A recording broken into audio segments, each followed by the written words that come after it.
Hello everyone, welcome back to my channel study with Yaksh. So जो literary term की जो series रहती है तो उसमें से कुछ एक टॉपिक बचते हैं। तो आज वाला टॉपिक हमारा रहता है फ्री वर्स। तो इससे पहले हमने किया था इसका दूसरा वाला पार्ट, और कह सकते हैं इसका opposite, that was blank verse. ठीक है। तो फ्री वर्स ये वाली डेफिनेशन आपकी है हमारी जो बुक है अरिहंत की, उससे। इसके बाद मैं आपको नोट्स वाला भी बताऊंगा। ठीक है। तो it is the given name to poetry that doesn't use any strict meter or rhyme scheme because it has no set meter. Poems written in free verse can have lines of any length from a single word to much longer. It has been employed by Renner, Maria Rilke, Jules Lefroy, T.S. Eliot, Ezra Pound, William Carlos Williams, and numberless contemporary poets in all the western language। तो इसमें simple words में कहा गया है आपको कि it is the name given to the poetry. Poetry को एक नाम दिया गया है जिसमें कि कोई स्ट्रिक्ट मीटर नहीं होता है या कोई पैटर्न नहीं होता जो हमें फॉलो करना होता है। ठीक है। और ना ही कोई राइम स्कीम होती है। लाइक वी कैन से, जो हमारा पोइट या राइटर होगा तो ही has full freedom to express his thoughts and views in the form of poetry. ठीक है। विदाउट एनी, मतलब कोई भी, उसको एक होता है ना जैसे स्टैंडर्ड फॉलो करने होते हैं, जैसे रूल्स रेगुलेशन, वैसे विदाउट रूल रेगुलेशन इसमें कोई मीटर सेट नहीं होता और इसमें एक्सप्रेस फीलिंग कर सकता है फ्रीली आपका जो राइटर होंगे। ठीक है। तो लाइक नेम, जैसे इसका नाम ही है कि फ्री वर्स, तो freely can express his expression thoughts, जो भी उसके रहता है तो वो फ्रीली एक्सप्रेस कर सकता है। ठीक है। तो इसमें बताया कि इसमें कोई लेंथ नहीं होती है फिक्स की, कितना छोटा भी हो सकता है, और it can be from a single word too much longer. Single word का भी होता है, मच लॉन्गर का भी हो सकता है। ठीक है। और जो ब्लैक वर्स था वो अपोजिट था, तो उसमें कुछ रिदम और राइम का ख्याल रखना होता है। ठीक है। तो इसमें कुछ पॉइंट्स वगैरह बताए हैं जो कि एसोसिएटेड थे आपके फ्री वर्स से। तो और भी काफ़ी सारे बताए इसमें कि नंबर लेस, देखो नंबर लेस मतलब बहुत सारे। तो ये आपने याद रखना है हल्का सा कि एमसीक्यू टाइप क्वेश्चन में पूछ सकते हैं कि फ्री वर्स में कौन कौन से पोइट्स एसोसिएटेड थे, और या कुछ कि कौन सा पोइट जो फ्री वर्स से रिलेटेड है। ठीक है। और डेफिनेशन के लिए ये वाला काफ़ी रहेगा आपको लिखने के लिए। इसके बाद मैं आपको बताता हूँ नोट से। ठीक है। So moving to next page, free verse, or also we can say it verse libre।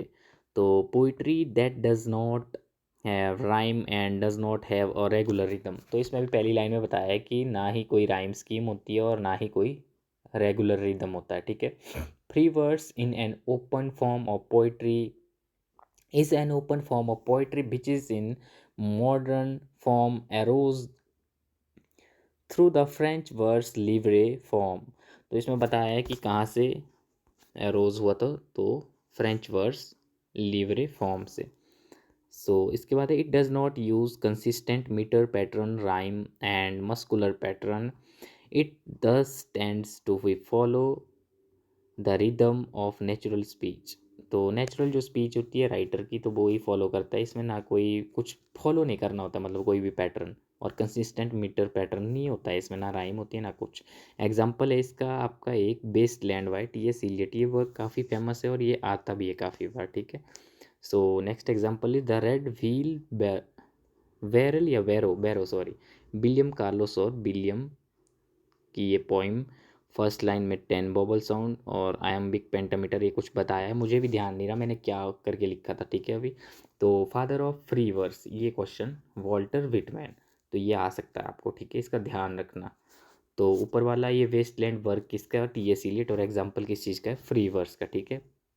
और नीचे इसमें हल्की सी लाइन बताइए, वो ही बताया है इसका डेफिनेशन जैसी, तो आप इनका कंक्लूजन निकाल के तीनों डेफिनेशन को एक साथ अपने हिसाब से लिख सकते हो या बना सकते हो, समझ आना चाहिए। ठीक है। तो लिख सकते हो आप अपने हिसाब से भी। Free verse is the style of poetry based on the rhythm of speech और image rather than a set metre और rhyme scheme. It is more flexible and sound more casual and informal than traditional poetry has been used by writers frequently since 19th century। 19th century से use हो रहा है और informal वे और casual way में, जो कि ट्रेडिशनल पोइट्री से हट के होता है। तो उस वे में इसे बताएंगे। तो बताया है इसमें कि नेचुरली जो एक्सप्रेशन या थॉट्स होती है विदाउट एनी पैटर्न, कोई होता है ना कि ये पैटर्न फॉलो करना होगा तभी ये वैलिड होगा, ऐसा कुछ नहीं होता है इसमें, ठीक है। तो इसका एक और एग्जांपल बताता हूँ मैं आपको।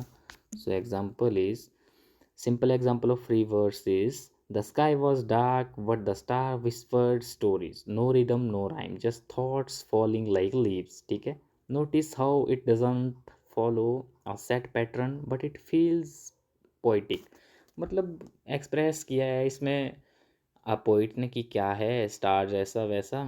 तो इसमें ना रिदम है ना राइम है, but it still have meaning, ठीक है, और फील्स पोइटिक। तो ऐसा होता है इसमें, ठीक है, फ्री वर्स में। तो ये थी आज की video, hope you like it. तो इस टर्म की मैं बात, जो ये सीरीज़ चल रही है हमारी लिटरेरी टर्म की, H P U M A English entrance के लिए जो प्रिपरेशन हो रही है, तो उसमें जो बाकी टॉपिक्स बचते हैं तो मैं बारी बारी थोड़े से ही बचते हैं, अब कुछ एक ही, तो मैं फटाफट से डाल दूँगा। तो hope you like it, thank you for watching this video.